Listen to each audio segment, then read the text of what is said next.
Welcome back to Avinash Saraswat economic solution. Myself Avinash Saraswat. Last video में हम लोगों ने ऑर्गेनिक फार्मिंग को समझा कि ऑर्गेनिक फार्मिंग होती क्या है। आज हम लोग ये देखने वाले हैं कि ऑर्गेनिक फार्मिंग वर्क कैसे करती है। देखिए, ऑर्गेनिक फार्मिंग को समझने के लिए हमें पहले इन 4-5 फैक्टर्स को समझना बहुत जरूरी है। सबसे पहला factor climate, second soil, third factor plantation जो हम करने वाले हैं, third animal and fourth people उपभोक्ता जो उस चीज को यूज करने वाले हैं। ये एक साइकिल होती है जो डायरेक्टली, कुछ सेंस में डायरेक्टली और कुछ सेंस में इनडायरेक्टली एक दूसरे से कनेक्टेड होती है। देखिए, अगर आपके मन में ऑर्गेनिक फार्मिंग स्टार्ट करने की है तो कुछ पॉइंट्स का बेसिकली ध्यान रखना आपको बहुत जरूरी है। सबसे पहली चीज तो ये कि ऑर्गेनिक फार्मिंग में फर्टिलाइजर्स की जगह पे क्या यूज होता है, वर्मी कंपोस्ट। वर्मी कंपोस्ट क्या होते हैं, केंचुए द्वारा गोबर को बार बार रिसाइकिल करके खाद बनाया जाता है जो कि पूर्णतः नेचुरल होता है। उस खाद को क्या बोलते हैं हम, वर्मी कंपोस्ट। इस वर्मी कंपोस्ट को बनने में भी सर्दियों के में 3 से 4 महीने का समय लगता है, जबकि गर्मियों में 2 से 2.5 महीने का समय लगता है। तो सोचिए, ऑर्गेनिक फार्मिंग की शुरुआत करने के लिए सबसे पहले 2-3 चीजों का ध्यान रखिए कि शुरुआत छोटे स्तर पे कीजिए पहले तो।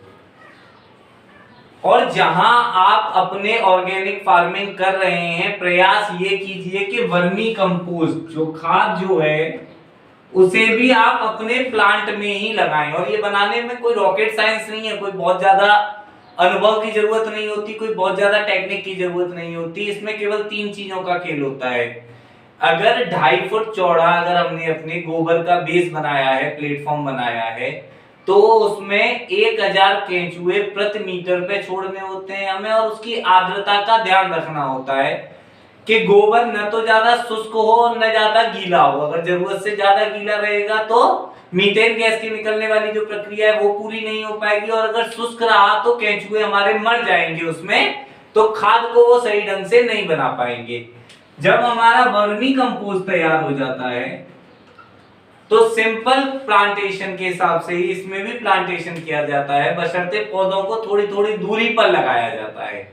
पौधों को थोड़ी थोड़ी दूरी पर प्लांट करने का फायदा ये होता है कि उसकी जड़ें एक दूसरे से क्रॉस नहीं होती हैं, और दूसरी चीज उसको विकास में मृदा से पर्याप्त मात्रा में खनिज पदार्थ मिल जाते हैं। अगर कम दूरी पे पौधे लगाएंगे तो ये तो सीधी सी बात ये समझ के चलिए, देखिए खेत उतना ही बड़ा है हमारा, उस मृदा में जितने भी खनिज पदार्थ हैं वो भी उतने ही। अगर पास पास लगा देंगे हम तो ज्यादा पेड़ हो जाएंगे तो हर पौधे को कम खनिज पदार्थ मिलेगा, जबकि अगर पौधे कम रहेंगे तो खनिज पदार्थ हर पौधे को ज्यादा मिलेगा।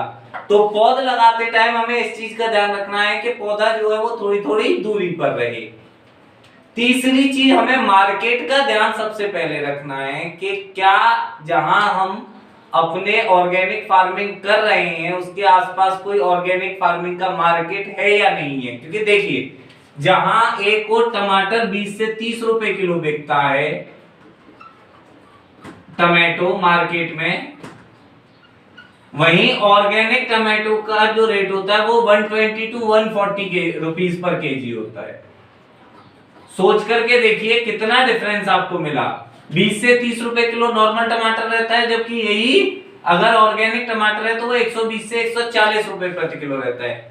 तो मार्केट को डिसाइड कीजिए कि मार्केट कहाँ है, अवेलेबिलिटी ऑफ मार्केट देखिए, उसके बाद आप ऑर्गेनिक फार्मिंग की शुरुआत सही ढंग से कर सकते हैं। वेदर और अगर ऑर्गेनिक फार्मिंग से रिलेटेड कोई और क्वेश्चन है तो आप कमेंट बॉक्स में डाल सकते हैं, उसको लेकर के न्यू वीडियो आपके सामने लाने की कोशिश की जाएगी। Thank you.